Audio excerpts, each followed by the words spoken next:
साहेब पूजन करतील.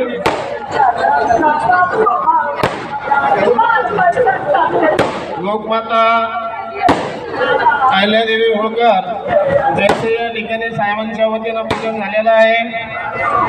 गावातील सर्व उपस्थितांना मी विनंती करतो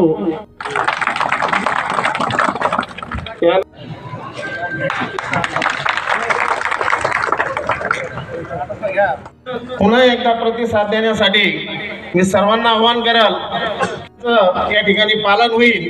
आणि जे आत्ताचे उमेदवार दिलेला आहे विजयजी घोडके हेही उच्च शिक्षित आहे.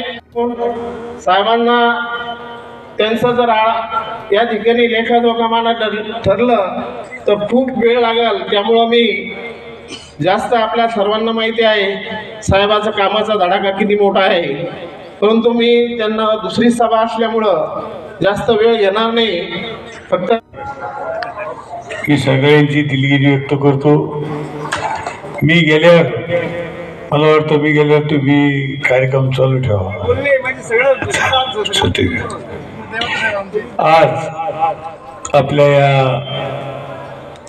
सर्कलच्या प्रचारासाठी उपस्थित असलेले जिल्हा प्रमुख धडाडीचे रमेशजी पवार, भाऊसाहेबजी देवकर, धनुजी भोसले, बी.के. पठाडे, खोसे, चेअरमन, आमचे मार्गदर्शक बंडू पाटील, मनीषाताई मुंडे, भाऊसाहेबजी देवकर आणि या सर्कलचे उमेदवार ज्यांना बाप्पा या नावानं ओळखतात, विजू पाटील घोडके, सातपुतेताई, या गावचे सर्व मतदार, सर्व मान्यवर, उपस्थित बंधू आणि भगिनींनो, कारण मला कन्नडला जायचे. देवकर असतील, आपले घोडके असतील, हे सगळे मार्गदर्शन करणार होते. एक सकाळची सभा घेतली, आता ही दुसरी, हे कन्नडला जायचे, आणखीन बालानगरला जायचे, कसनेरला जायचे आणि उद्याचा दिवस बाकी. फक्त आम्ही विनंती करण्यासाठी आलो की आपण धनुष्यबाण या निशाणीवर मतदान करावं, ही विनंती करण्यासाठी आम्ही आपल्यापर्यंत आलेलो आहे. आता तुमच्या आशीर्वादानं गेल्या वेळेस रमेश भाऊ ह्या भागाचे जिल्हा परिषद सदस्य होते आणि लोखंडेंनी सगळं सविस्तर सांगितलं की रमेश भाऊनी काय केलं काय नाही. मला वाटतं एक चांगला जिल्हा परिषद सदस्य आपल्या या भागाला होता आणि रमेश भाऊ एक मोठ्या मनाचा आहे. रमेश भाऊनी स्वतः सांगितलं, साहेब ही जिल्हा परिषदेची जागा ओपनसाठी सुटली तर तुम्ही इथं ओपनचा उमेदवार द्या, मी यावेळेस थांबतो. काय असा उमेदवार मी अजून पाहिला नाही. तर एखादा असता मला असा पाहिला मी होतो, आता मीच पाहिजे. पण इतका स्वच्छ मनाचा, एका चांगला निर्मळ मनाचा माणूस हा रमेश पवार आहे. म्हणूनच रमेश पवारला जिल्हा प्रमुख पहिला होता. मध्यंतरीच्या काळात काय झालं काय नाही तुम्हाला याची कल्पना आहे, मी सांगण्यापेक्षा तुम्हाला सगळं माहिती आहे. पुन्हा आपण त्याला जिल्हा प्रमुख पदे बहाल केलं. एक तांड्याला माणूस, लमान समानाचा माणूस, त्याला आपण जिल्हा प्रमुख दुसऱ्यांदा केलं. चुका सगळ्याकडून होतात, असं नाही की कोणाकोणी. आधी आपल्या प्रत्येक गावाला 5 विहिरी होत्या. किती रोजगार हमी. पण मी मंत्री झालो. मी मंत्री झाल्याच्या नंतर 5 विहिरीच्या ऐवजी मी मागल त्याला विहीर द्यायचा निर्णय घेतला. कोणी? मी घेतला.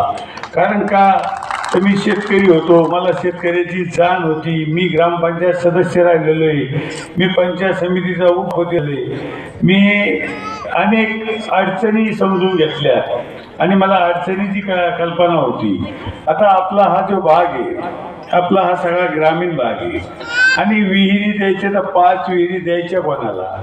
तर मग मी निर्णय घेतला मागेल त्याला विहीर द्यायची. मी अट काढून टाकली.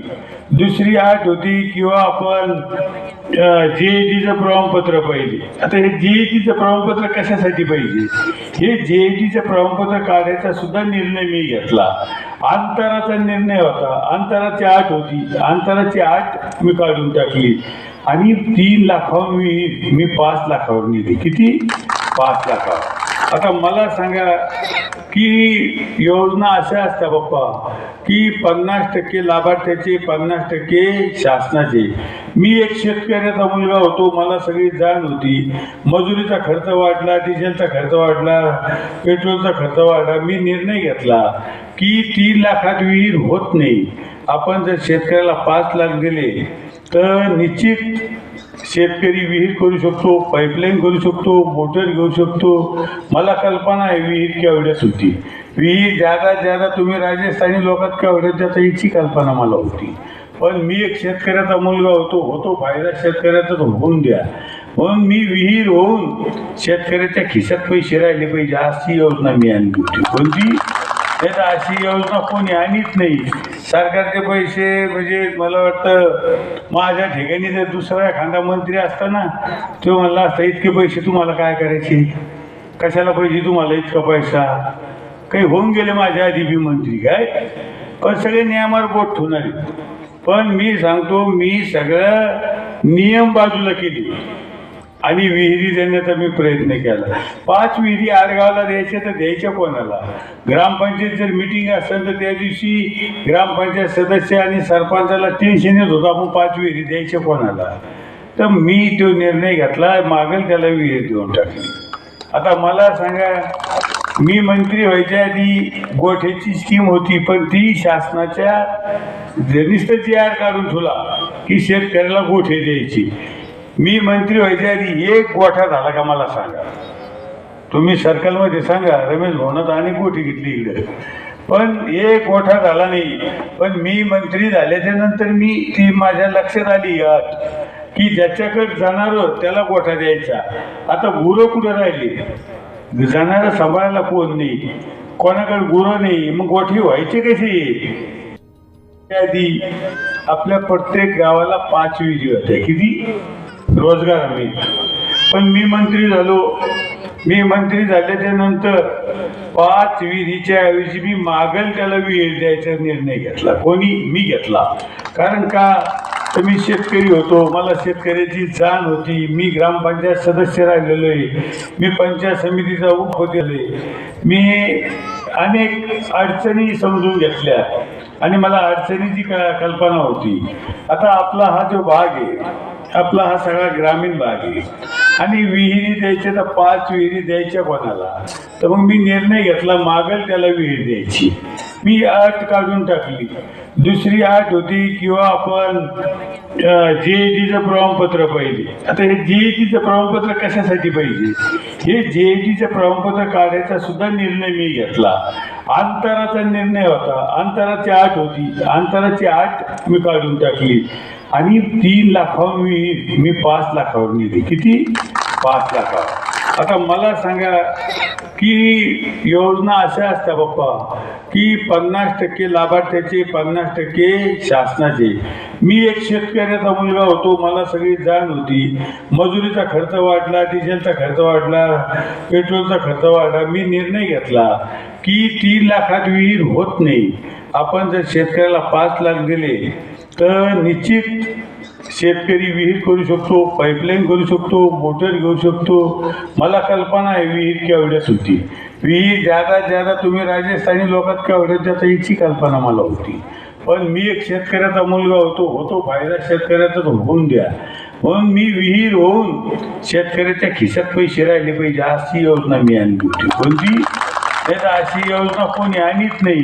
सरकारचे पैसे म्हणजे मला वाटतं माझ्या ठिकाणी जर दुसरा एखादा मंत्री असता ना तो म्हणला असता इतके पैसे तुम्हाला काय करायचे, कशाला पाहिजे तुम्हाला इतका पैसा.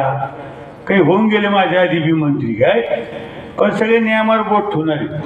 पण मी सांगतो मी सगळं नियम बाजूला केले आणि विहिरी देण्याचा मी प्रयत्न केला. 5 विहिरी आडगावला द्यायच्या तर द्यायच्या कोणाला? ग्रामपंचायत जर मिटिंग असेल तर त्या दिवशी ग्रामपंचायत सदस्य आणि सरपंचाला टेन्शन येत होतं आपण 5 विहिरी द्यायच्या कोणाला. तर मी तो निर्णय घेतला, मागेल त्याला विहीर देऊन टाकली. आता मला सांगा, मी मंत्री व्हायच्या आधी गोठ्याची स्कीम होती, पण ती शासनाच्या नुसतं जी आर काढून ठेवला की